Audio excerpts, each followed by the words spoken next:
All right. Hello and welcome everyone to another Chat and Learn here with Power to Fly. My name is Mariella Marie, and as always, super excited to roll into this next hour with you all. I know that our guest speaker is going to drop a lot of knowledge, and we're actually excited to continue to get to know each other after this hour is done because we've already found some synchronicities there. So this hour is going to fly by, you're going to see. So I just want to go over some quick housekeeping rules to make sure that everyone feels comfortable and confident in this next hour. So, of course, the world's on fire. There's so many crazy things going on. You could be doing anything else, but you're deciding to spend the hour with us. So I just want to invite you all to be present with us, participate. We would love for you to participate.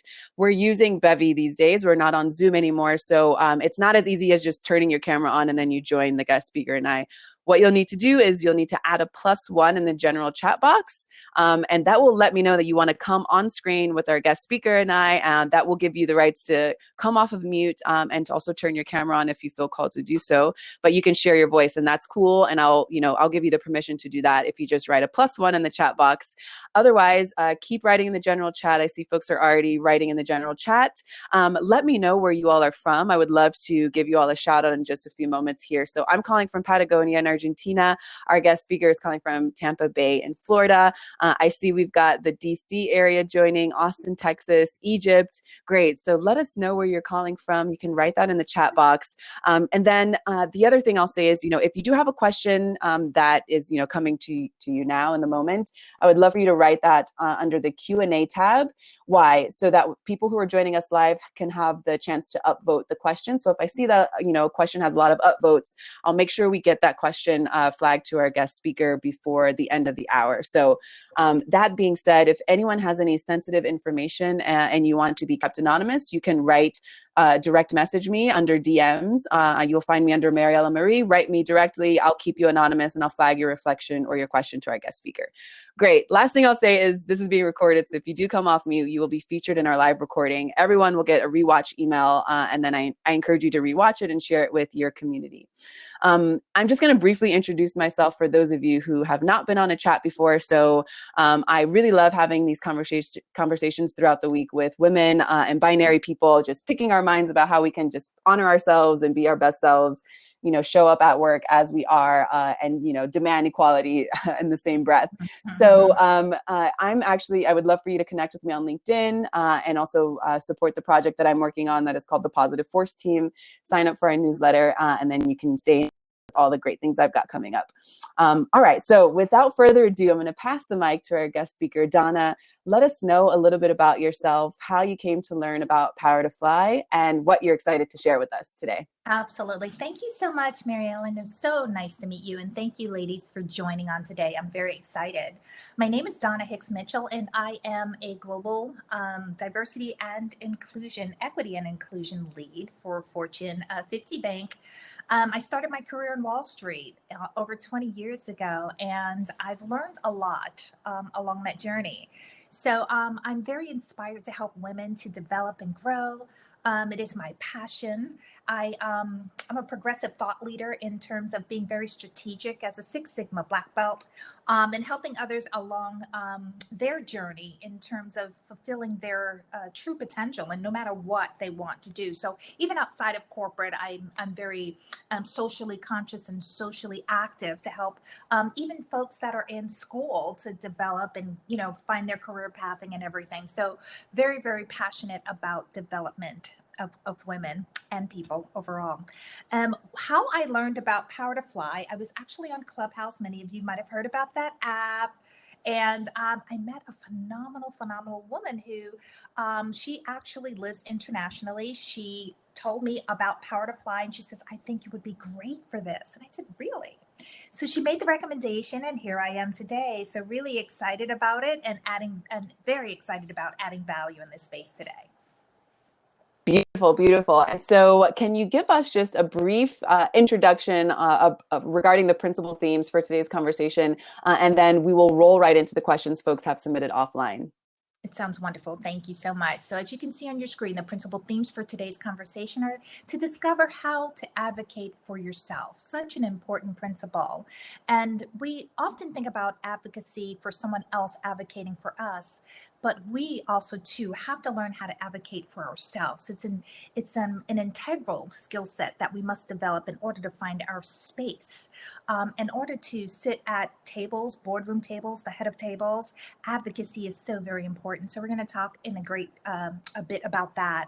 Also, two strategies to position yourself as the head of the table.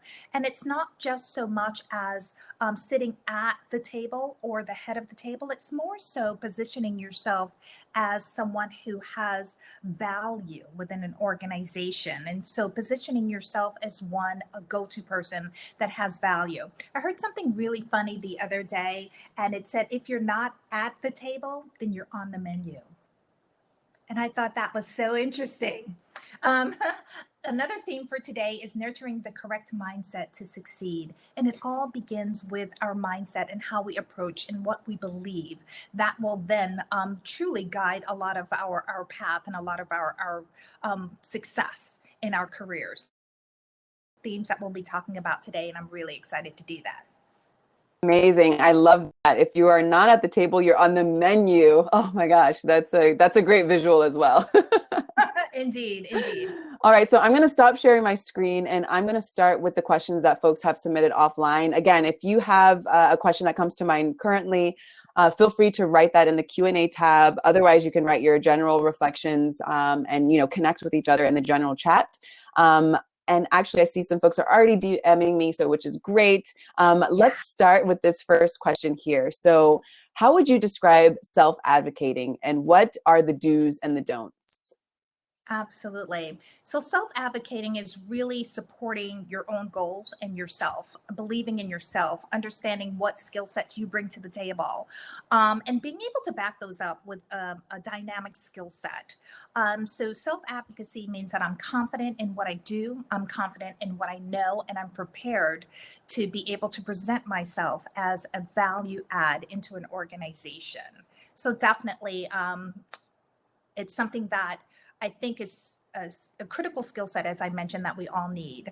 And Mariella, what did you say the second question was? I'm sorry. What are the do's and the don'ts? Absolutely. So the do's for being a self-advocate, surely make your network broad. Make sure that you reach across very deep into an organization. And it just might not be your senior leaders that you want to network with. You also want to make sure that you're reaching those who are on the journey with you. So those types of relationships can really, really help you to solidify yourself and also to find out what's important to the organization. So that's definitely a do for self-advocacy. And during that process, you can also share your views and share your skill set with others. A don't for self-advocacy is something that a lot of people call a fine line. So it may be that people think that you're braggadocious if you're kind of sharing your skill set and you're advocating for yourself, but it's definitely not a negative. So don't think about it that way. I would say that's the don't. Be confident in what you're bringing to the table. Advocate for yourself. And don't think that it's something that's negative. It's not something that you're bragging about. It's just that you're confident in your skill set. And so you're advocating and providing support for your own dreams, vision, and career. I love speaking about the importance of emotional intelligence. And I just hear emotional intelligence ringing through what you're saying right now. So like, in order to be confident, you have to be self-aware to a certain extent so that it, feels good at least, and you feel comfortable. And you are also, able to practice empathy, and set your boundaries. And it's hard work. And I wonder why we even have to have these conversations. And I would love to hear your opinion on it. I often also like to reflect on the B side of history, right? Which is the part that doesn't really share these things, like how to develop emotional intelligence starting at a young age, so that we don't have to second guess ourselves, and try to fit into a culture at work instead of maybe adding to the culture. I love that people are playing with that. And like, instead of being a culture fit, you're a culture add. Oh, yeah. Yes, I love that. I love that. I think it starts from when we're children, because we're told, right, to color inside of the box, stay inside of the line. everybody line up, Jane, you're out of the line, move back in. And then too, as women, right, we're told to be polite, demure, hold back if we feel emotional about something. So it's really a skill set that has to be prepared oftentimes in terms of how to advocate for yourself, how to amplify your voice, non-emotionally, right? So there's a lot that has culturally been embedded in us that force us to have that conversation on today. But as we recognize it, we're able to deal with it, and we're able to develop skill sets in order to overcome and to achieve in areas that this might need to be addressed. Indeed. Absolutely, absolutely. I agree 1,000%. And I know you're already unpacking, the basics, kind of giving us a great foundation. This next question, maybe if you can, add to with maybe some of your personal journey or some things that you've seen, online that inspire you. What would you say are the ABCs of self-advocating? Excellent. I wrote those down, and as I was really, really thinking about that, what are the ABCs? And so the A for authenticity. Be authentic in who you are. It's your greatest strength. And for many of us, especially in organizations, we cover because we, feel that we want to align with a lot of the other folks that are within the organization. But I think it's critically important to be authentic in who you are, because that's where you really add value. So that's for the A. For the B, be mindful of the culture of the organization, right? And so I'm always thinking strategically as I go into projects, as I go into organizations, really trying to understand how I can add value to the mission of the organization. So I'm always mindful. So be mindful. And C, I would say collaborate. A theme that I'm going to run through probably for most of our discussion is the power of collaboration and having the right team behind you. And so your advocates, your allies, your mentors, your peers, your managers, it's really just important to collaborate across. So those would be my ABCs: authentic, be mindful, and then collaboration. That's beautiful. I love that, and I love the power of collaboration that you're highlighting. And so, my out of curiosity, I'm wondering what you think about our current situation. We are isolated to an extreme, according to how we've normally lived our lives. Can you speak about? I mean, even more, is it more important to collaborate now, in your opinion, or should we focus more on the solitude that this is bringing? I spoke recently about the loneliness epidemic that is unfortunately is being coined this way, the loneliness epidemic, and how to approach the loneliness epidemic through emotional intelligence development, which, wow, that sounds like it's a chewy idea, but it's really not. It's about like taking more time for yourself, contemplating more, getting out from behind the screen, mindful tech. I love this word mindful that you're putting in there as well, and authenticity, so that we can bring some flavor and everything isn't the same and square. And, as you said, stay in the lines. Yeah. Let's break out a little bit. Add some color. Exactly. Yeah. So definitely in terms of where we are today in the solitude, where we are, I think that we've become creative. I think that for most of us, we've really rediscovered some things about ourselves because we were too busy to discover those previously. And so that may include, just learning how to cook a little bit better. I know that's something that we've done in my corporate environment. We've actually had chefs come onto Zoom calls with like 600 employees and teach us how to cook a dish, which was great collaboration. It allowed us to step away from the work environment and then collaborate and kind of share and show our dishes at the end, take pictures, post it, which created a whole nother social element. So I'm fortunate that I have a house full of, of people, but being mindful that there are some people that don't, and they live alone. And in this type of a, environment, that can be very, very challenging. So that collaboration piece, I think that us being mindful again to reach out and make sure that we're supporting other people during this time, especially my team. I'm cognizant of what their home situations may look like, and if they need additional support during that time, I make sure that I provide it. And that's definitely speaking to your point of emotional intelligence, having that empathy to really tie in and ask someone how they're doing. Pause and listen. Don't just put it out there. really tap into how people are doing during this time and providing whatever support you can. Love that. I love that.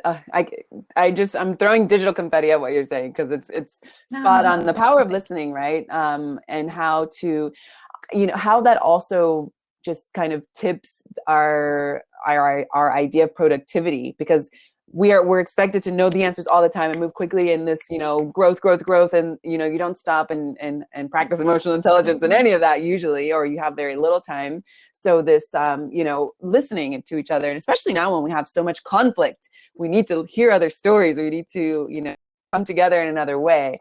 Moving on to this next question: how do you understand your worth? What's the best way to present it to others? Absolutely. I love that question. And I really thought about it, and I might be a little bit different. I would love to hear in the chat if any of you ladies have done the same thing that I do. But I'm heavy into affirmations. I take care of myself before I take care of the world.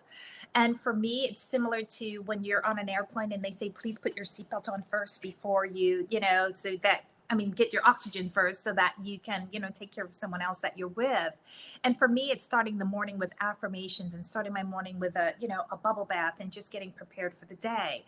And with that allows me to be able to serve at a much greater capacity. So I would love, okay, I see that Joan has some affirmations that she does in the morning. Yes. It's so powerful because we have to be full in order to serve the world. And so it's something that I really, really try to do.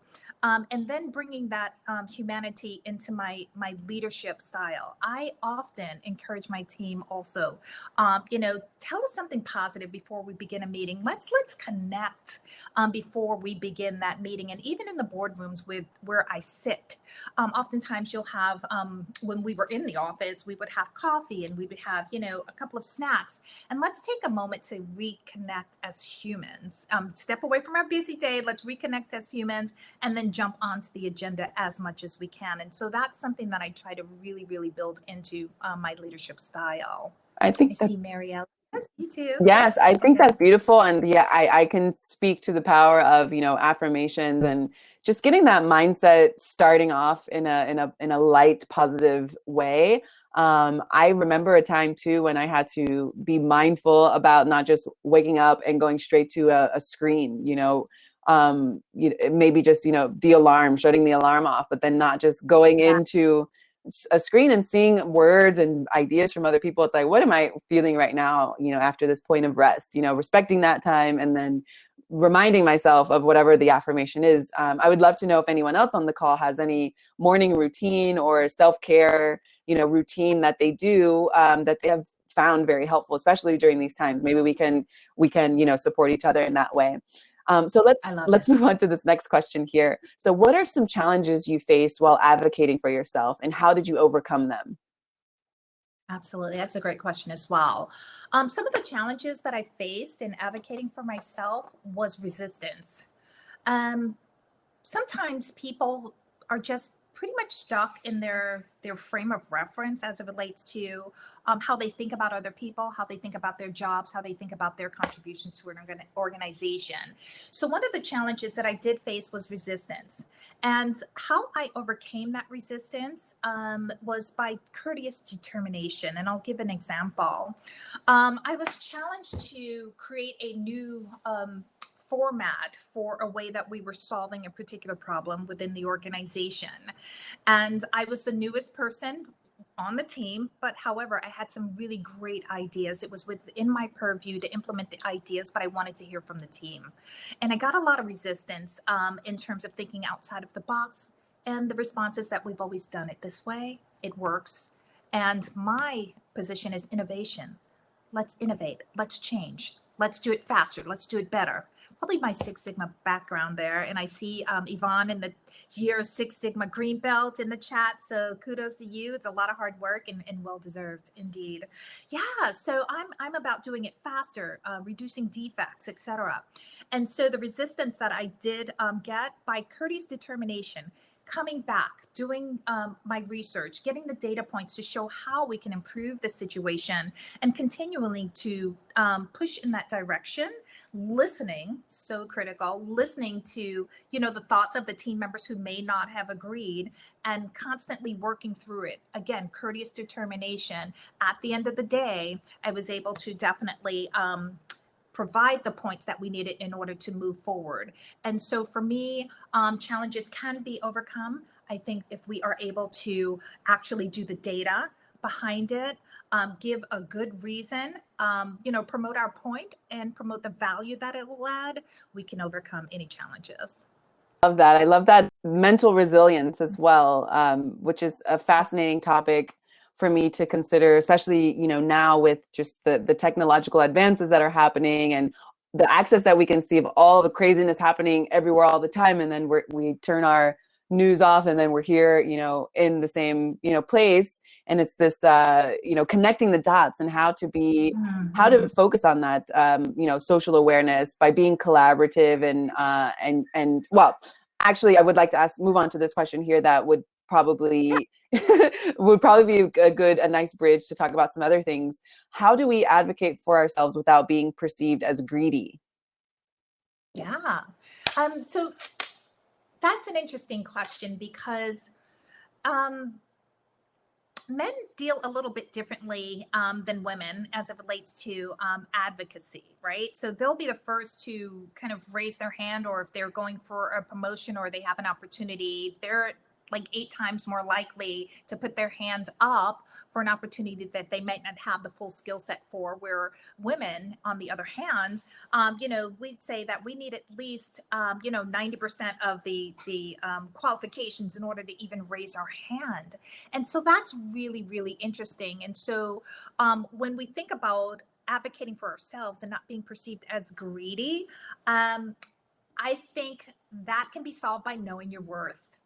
Know what you're worth. And so with that, I am a little bit different. And this was the point I was going to when I started to talk about my bubble bath. So excuse me. I create a rubric. I don't know if anybody else does, but a rubric of my skill sets, what I bring to the table. And then I have a Likert scale, highly engaged here or not highly engaged there. And so all of my skill sets are there. And I actually fill in the rubric in terms of where I have gaps, where my strengths are. And by understanding that, it allows me to self-advocate, because if I know something is for me and I've got that skill set, then I'm going for it. And so I don't even think about what others' perception might be in terms of me being aggressive or greedy. I don't know. But I don't think about that. I know what I'm worth, and I'm willing to go to bat for I it. love that. That comes from your own volition as well, right? I mean, I am starting something like that. And I love that you can put a name to it and call it a rubric, because I've been doing that in order to protect my boundaries. So I don't put too much time in something that maybe I prefer to put my time in something else, and the reward is, bigger in other ways, and it's more diverse in the different kinds of rewards I will get. I love this, that you're bringing up this rubric. So I think I have like a mini rubric, but I want to develop it more because I feel so connected to what you're saying. And I'm sure that also might seem a bit like, I don't know, to something, but I think for me, I don't know, for folks who might maybe they think it's not giving you the freedom to explore or whatever. I think that actually, for me at least, it's helping like form the boundaries, and like, I can do a lot of things. I'm a multi-doer, I can create, ideate, and produce, and, all these things. And so for me, it's really important to focus on, okay, where do I want to go? How do I want to grow? And then kind of like help this rubric kind of go there with it, so that I can say no to things, and the power of no, which I would love to hear you speak about it. Oh yeah. Oh, absolutely. Does it fit? So let's break that down just a little bit, because when we talk about our skill set, and being an advocate for ourselves and what we deserve, that's current state. I also do rubrics for future state of where I want to go. And so if there's a position that I want to move into, or there's a goal that I want to accomplish, I'm also doing a rubric to just see how far I need to go, or what it is that I need to do in order to acquire the skill set, resources, tools, whatever it is, the relationships, where do those sit? It's in the rubric. And so that way it's like a roadmap. And I see Joan Smith in our chat says it sounds like making a business case, and it absolutely is, right? You're getting your ammunition and you know what you've got to work with. And from there, you can exactly know where you need to go or what you need to do to get there. So indeed, Joan. Very good. And then Kimberly says, I love that technique. Again, I echo that. I love the technique as well. I love also that you can be proactive and intentional with it, right? To check in and see, okay, am I being authentic? Am I being mindful? Am I collaborating? Like you said, the ABCs, and then, help steer it in that direction. I love this. This is great. So I hope people are getting inspired as I am. I'm super excited right now. Okay, so let's move on to this next question here. Would love to speak better about myself and my work, but I feel ashamed. I feel everyone is going to judge me. Any tips on overcoming this feeling? And actually, I would even like for you to speak about, so that was a question that was submitted offline. Can you speak a little bit about imposter syndrome that I hear often, and I feel like it's a topic worth I know for a lot of people it's real, but I feel like, and for me sometimes even, but I feel like it's like there's this myth that we're feeding into, this imposter syndrome myth. I would love to hear your opinion on that. Yeah, so it's very interesting. I'm just looking at some notes that I have taken in terms of, just that piece of not feeling that, you deserve something. And that's really internal messaging. The imposter syndrome also too, self-doubt and not really feeling that, you can achieve something or that you deserve something. And I think that ties back into where we began our conversation about affirmations, pumping yourself up in the morning, speaking life to yourself, going into what we talked about after that, knowing your worth. It's really critically important. And then also too, knowing what you bring to the table. If you were able to, when that imposter syndrome sets in, to be able to say, no, I don't align with that. That's not who I am. I'm bringing this value to the table and I'm going to apply it in this way. Even if you have to speak to yourself in the mirror, ladies, whatever it takes, but you can overcome that imposter syndrome, because if somebody else can do it, you can do it too. And so, just build up those chops, those vocal chops, if you will, for those of you who may sing. Sometimes it takes practice to do what we do, and it's okay to apply that practicality into your careers or into your goals or anything else that you want to do. So I would encourage you, anytime that some imposter syndrome sticks up its little creepy head, make sure that you're thinking about the value that you really bring to the table, and that you are worth it. You qualify as well. Yes, beautifully said. Thank you for dropping that wisdom. Absolutely. I love that you are demystifying that, because I totally think it's one of the myths we live by, and especially now we know our power more than ever, especially as women who have never been given the opportunity to do anything that we're doing today. And we want to play the same game and fight with the same kind of, it's like, no, let's do our own thing. Right now we can experiment, we can experiment. And otherwise, and I'll just get real with y'all today. If you want more, you go to the Positive Force team and we can talk about it a little more. But I really feel like if we're not careful and we're not mindful of this authenticity, this mindfulness, this collaboration, this true diversity, emotional intelligence, then the digital space is being colonized again by people who aren't different. And so then you have the whole time people trying to fight to be different. We're put in boxes, we're put in squares. As an artist, which is one of the reasons I don't use Instagram. I feel like I used to work specifically for startups doing Instagram. I know the benefit of it, but I want something different. So I'm glad that these Clubhouse kind of places are popping up, and you can share yourself and your story in another way, and we'll see what happens. I think cool things can happen. Again, we have to hold these folks accountable and make sure they're being authentic, mindful, and truly, collaborative in a diverse way. But I digress. No, you're spot on. It's relevant to our conversation. One of the things as you were speaking, and I, just kind of turn around the imposter syndrome in my head, because I don't align with it at all. But the question that I would ask to anybody who's going through that is, who told you that? Who told you that? Is it an external voice? Is it someone that was in your fourth grade class? Was it a teacher? Is it yourself? Who told you that? and then take it on from there, because definitely imposter syndrome has stopped a lot of great books from being written, a lot of great songs from being sung, a lot of inventions from being created, and we've got to put an end to it. You have everything you need to succeed. Let's put that on a t-shirt. I'll wear it. I'll wear it around. Okay, so let's change up the conversation a little bit and talk a little bit about networking, and we can, of course, bring in everything into that realm. But so what impact would you say networking has on our career growth? Any tips for growing our network? Oh, absolutely. So for me, networking is critically important to success. Mentorship is very, very important as well. And I believe mentorship happens on 3 levels at all times. There is upward mentorship. Those are the folks that I aspire to be like. Those are folks that are doing things that I dream about doing. So I find that I have a mentor in that space, the upward mentor.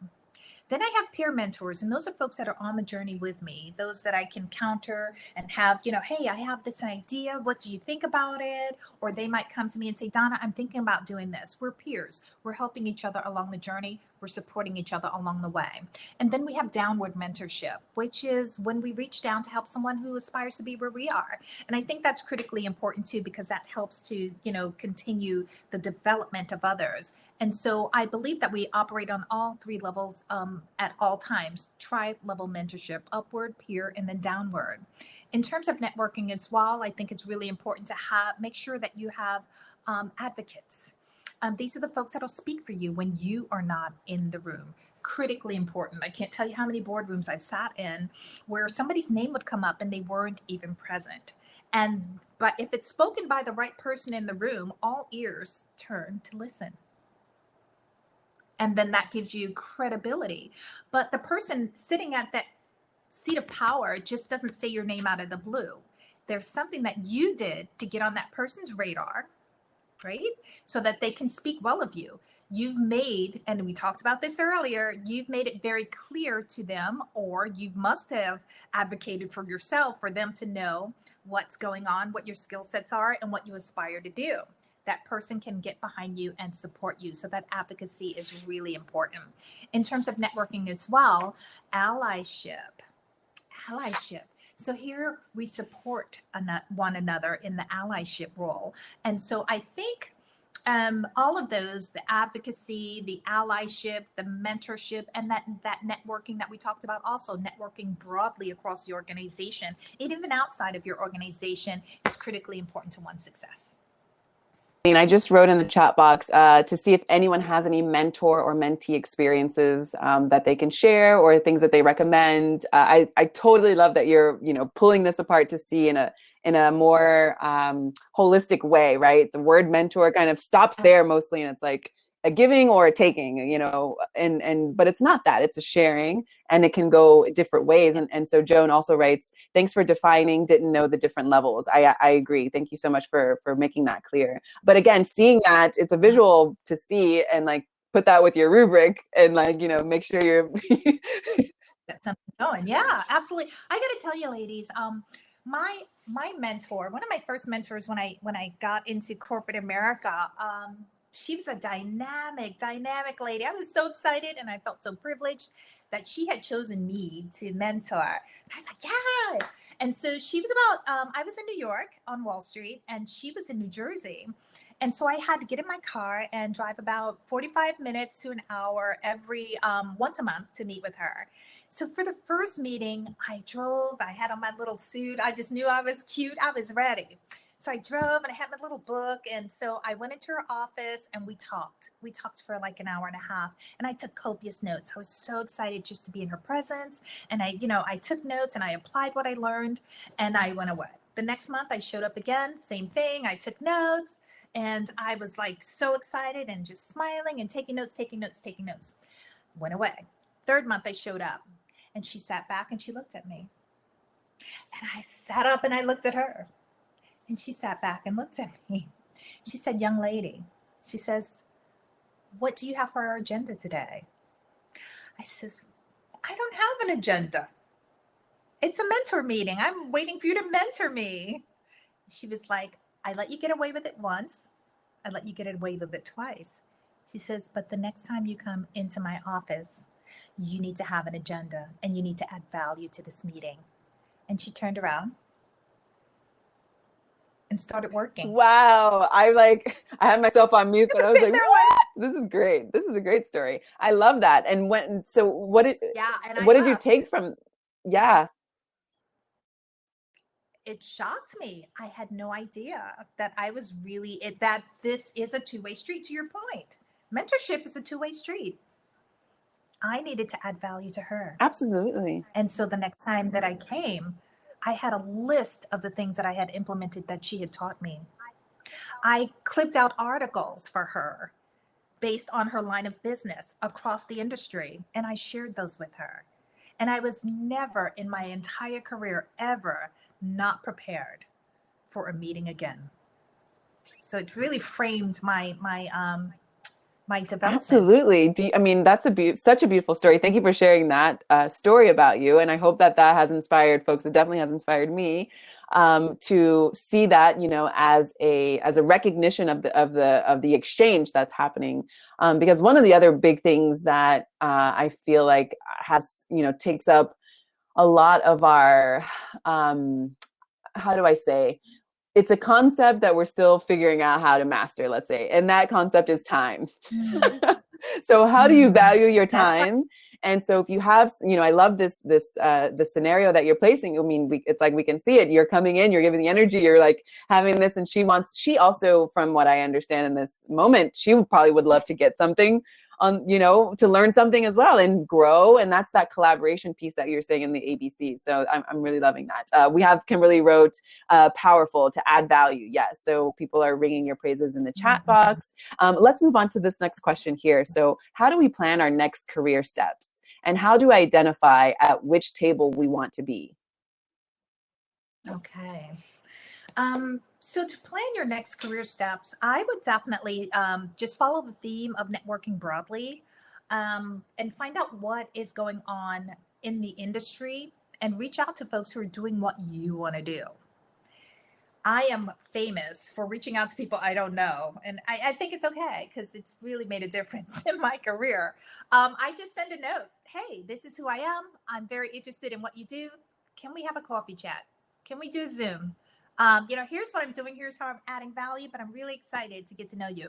I have found that people who are highly successful, success leaves a trail, and that trail is left so that others can come along. And so I'm very inspired to do that. And I found that people who are highly successful love to share how they did it. And so if you are hungry and you show an interest, they will feed into you. And so I would reach across and make connections. And I encourage you to do the same. If you're looking to create a next step in your career, find out who's doing what you want to do, reach out to them and ask to either shadow them, have a coffee chat, just find out what they're doing and ask really good questions. What are the tough parts of what you do? What are the challenges? How can someone like me take my skill set and add the most value in this type of a role? So if you're thinking again about, expanding your career and going in another direction, growing, thriving, start talking to people who are doing what you want to do. Absolutely. And find out what the challenges are, right? I love that. And see where you are as well. Like, can you already circle some of the skills that you can bring to that role? Oh Very yeah. good, very powerful advice as well. Let's come back to speak a little bit more about DEI here. So this question that was submitted earlier reads, it reads as follows. And I just want to also mention to our folks who are joining us online, if you hear your question come up, please, write in the chat box or come on camera with us. We would love to hear from you. And if anyone has any new questions or reflections that they want added, please let me know as well. So this question reads, how can we better advocate for others? The company in which I work doesn't have DEI policies. I want to create room for diverse talents in my work, but don't know where to start nor how to present this issue to the HR team. Okay. Excellent. So I think the power of advocacy is very broad, and it it all weaves into what we've been discussing in terms of networking across. And when you network with someone, just like Mariella, I got to know her just a few minutes before the chat. We've got some synergy there, and I'm very interested to learn more. If I could use her as an example, if I could use you, love, as an example, I would really get to know you and what's important to you. What are your motivations behind what you do, and what do you aspire to do? How can I help you? So by me really digging deep into finding out more about Mariella, I'm able to then become an advocate on her behalf. So if I'm sitting in those rooms, I know a dynamic, brilliant young lady who wants to start retreats. We're having a retreat in corporate. We need a location. Let me bring her to the table. So that way we're partnering and we're bringing each other along. And so that's how we can advocate for each other. And the second part of the question was, because I really got into that part.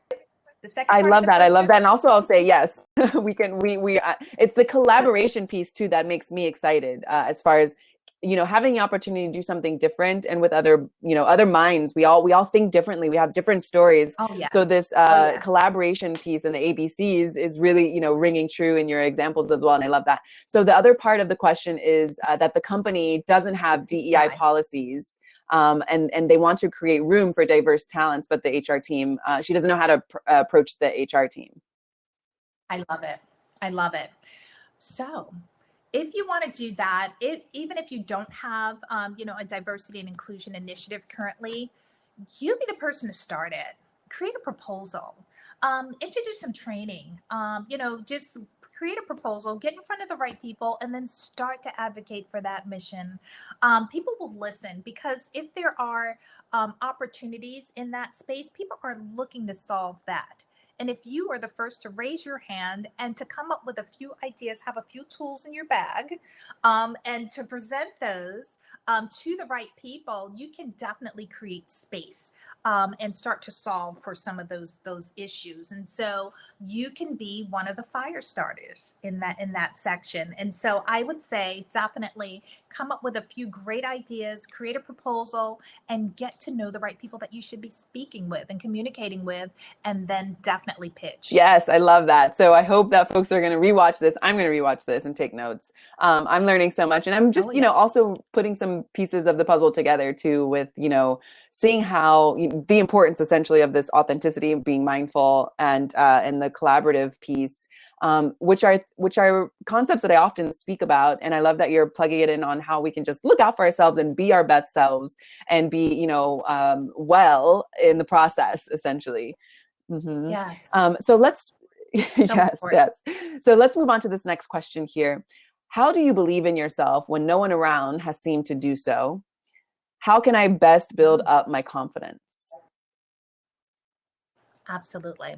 I have a theme that I carry my own fuel, because not everybody's going to always be behind everything that you do. You've got to carry your own fuel for those days when it gets really tough, when the odds seem insurmountable. And for those of us in corporate, we know that those days can be quite frequent.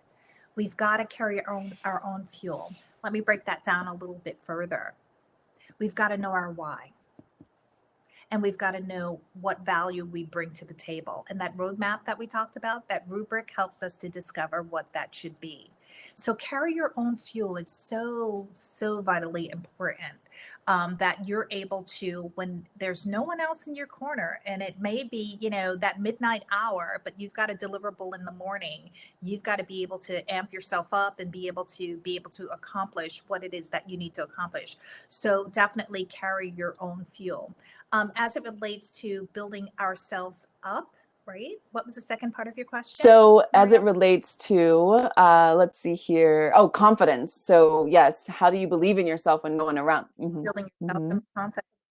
Absolutely. It goes back to what we talked about. This is just so powerful. Our affirmations in the morning. What do you believe? And what is your truth? Once you plug into that and you know what you believe, you know what your value is, and you know your truth, there's very, very little that can definitely sway you away from that. So I truly believe in our confidence. It's an inside out job. It's an inside out job, because if we look for others to give us that, people, sometimes they're with you and sometimes they aren't. So that goes back to carrying your own fuel. But if you know who you are and you know what you bring to the table, your confidence comes naturally. So how do you get to know yourself for those who might be, especially now during these times where things just seem to be flipped upside down, and a lot of folks are rediscovering or having, a transformative experience, or, on the other side are holding back from that and going through a lot of, fear or pain, grieving. How do you get to know yourself during these times? For me personally, it's prayer and meditation. I know everybody has their own, but I think this quiet during this time has really taught us a lot too, because I know that I was moving so fast in years past that I didn't even know what, like, to spend this much time in my house. It was never. I'd be at meetings, dinners, parties, at the beach, traveling, and everything else, right? So this quiet has allowed the opportunity to hear and to kind of plug into what's important to me and my values. So for, that's what I would say. That's what works for me, prayer and meditation. What about you, Marielle? What works for you? What grounds That's a great you? question. I love that. I already want you to interview me for the radio that I have on the Positive Force team so that you can, I think that as I'm reflecting, I'm just like giving you like, hallelujah, high fives, this is great. And I'm making a lot of, synapses moments are happening in my brain. So I'd love for you to, change the tables and we can, or, you can interview me here. But how do I, what grounds me? Oh my gosh, I'm in Patagonia right now. I'm in the middle of the mountains. I decided to move from the city. I just wanted a lifestyle change. I am an artist. I'm a creative person. I love to be in the city because those kinds of, moments happen. We have jazz, we have blues, we have, theater, we have all of these beautiful things that happen in the city. But it got a little uninspiring in the way that I believe that we have been numb to a certain extent. We have a lot of, there's a lot of shit and everything, toxic stuff and things you put on your skin that you eat, that's in the air, that's in your car, that's this and that. And I was like, okay, let me take a step back. Do I think I can do this? I'm not sure, but let me figure it out. And that brings me to another point about how I ground myself is I stay curious and I stay grounded in that curiosity. So I'm not just, so I'm not hurting myself or other people, but I'm like, okay, why do I think that I can't, stop eating meat, let's say, I did this extreme thing where I just wanted to test myself and see what keeps me on this, way of life. Why do I have this habit? Why do I feel like I can't break this habit? And I was like, years later, I don't eat meat, but I thought I was like, when I'm ready, I'll give myself the space to decide, and still I will as well. And I hope that no one else will judge me or make fun of me. It's like, hey, we're all trying out different things in life. So I try to do that. I try to push myself to be curious, and to be creative and be closer to nature. And then I also love to have open conversations like this to explore the world through this virtual screen that we have right now, because, this is another part of how things are really difficult now.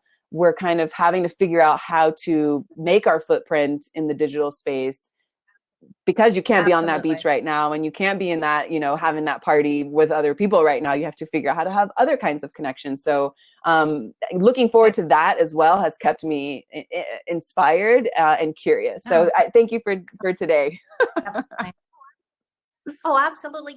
I've got to give you a word. And while I give Mariella the word, for those of us in our chat, can you please tell us and share with us what you do to ground yourself in times like these? So whether it's yoga, whether it's prayer and meditation, whether it's cooking, go on and light up the chat and help us to get to know you a little bit better. So Mariella, my word for you is brave. That's just what resonates, and you taking the time to go and find your happy, to find your balance and what works for you. And I that's brave to do that. So thank you. Well, and so with that said, again, this is another part of the collaborative spirit in me. I want to invite folks like you, folks on the chat, folks who are interested in, kind of taking that leap of faith as well to unplug a little bit, come here to Patagonia. So I'm working on that as soon as the world opens back up again and we can move around safely. I will be sharing more information about that. But so we've got folks, writing in the chat. So Serenity says, I do a daily meditation with my Shine app. Awesome. So she's the Shine app. Gotta write that down. I don't either. So it's nice that you put that there in the chat. Thanks, Kimberly says, I journal. Merlinda says, play de la sol and dance. Yes, I love that. Dancing is so good. Me too. I love that. Marcia writes, having short walks with my dog is saving my mental health. Beautiful. Yes, walks. Oh, yeah.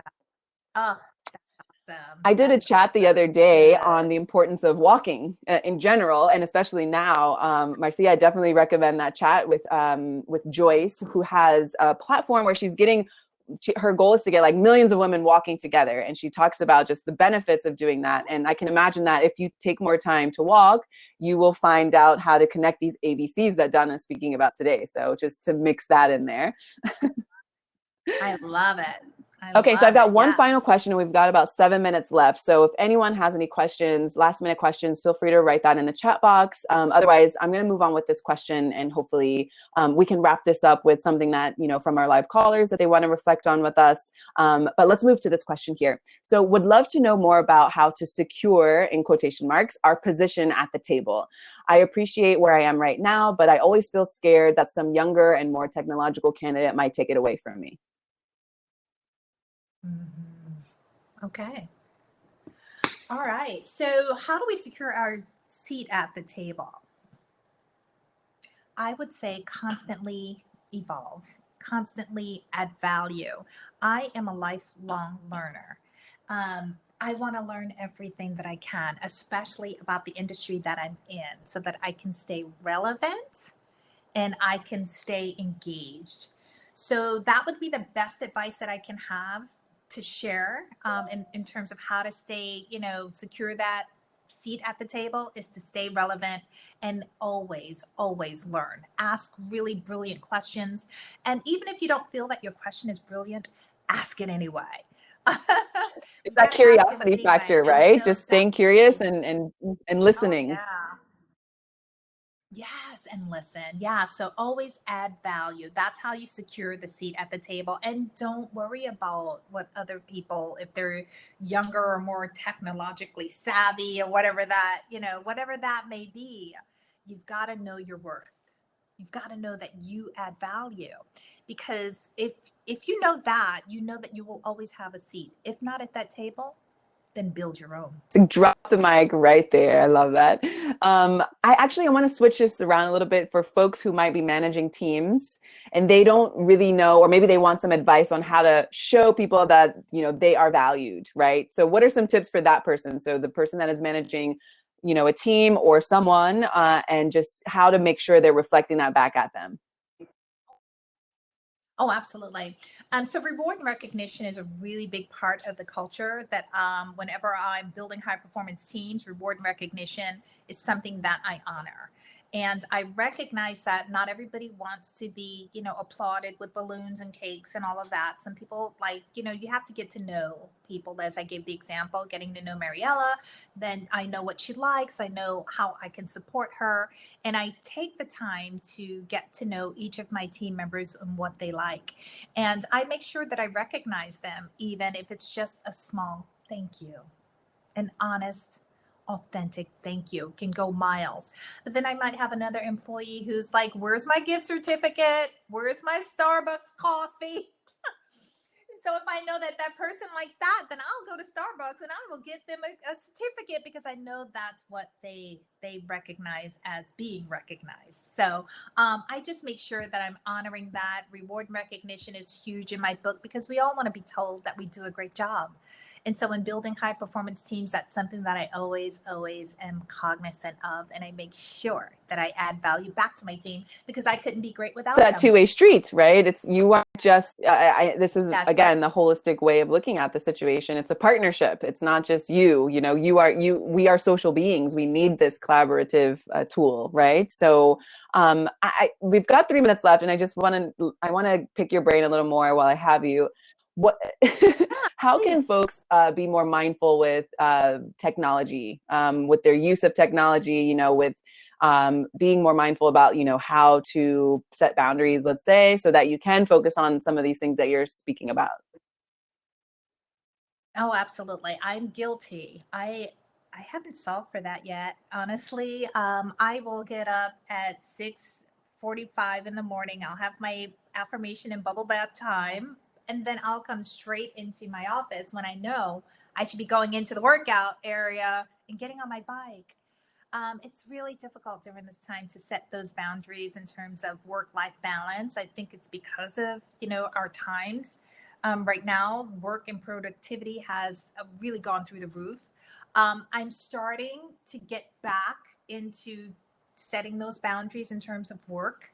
But I am definitely going to encourage people in terms of the boundaries of your time to definitely think about what works for you and what brings um, peace and or balance to your soul, because I'm also hearing that a lot of people are getting burnt out in a short amount of time. So we've got to make sure that we're doing something that will add value and nurture our spirits and our souls as well. And so I This is think a that's great full circle, because you started by saying, you know, you introduced yourself and you're like, I take care of myself first so that, you know, I have a full cup and I can take care of other people. And you're basically, yeah, you know, echoing that to end this conversation, which is great.